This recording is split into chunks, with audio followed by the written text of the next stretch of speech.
2 drejet ret sammen.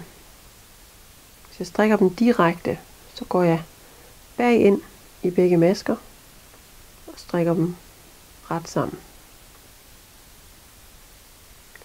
Det gør, at nummer 2 maske er drejet. Så den her indtagning, der vender til venstre, er ikke så flad, som hvis man havde drejet dem, inden man satte dem på.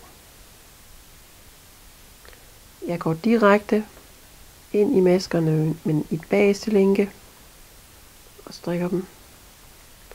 Og så kan I se, at den ligesom er drejet nummer 2, men indtagningen ligger til venstre.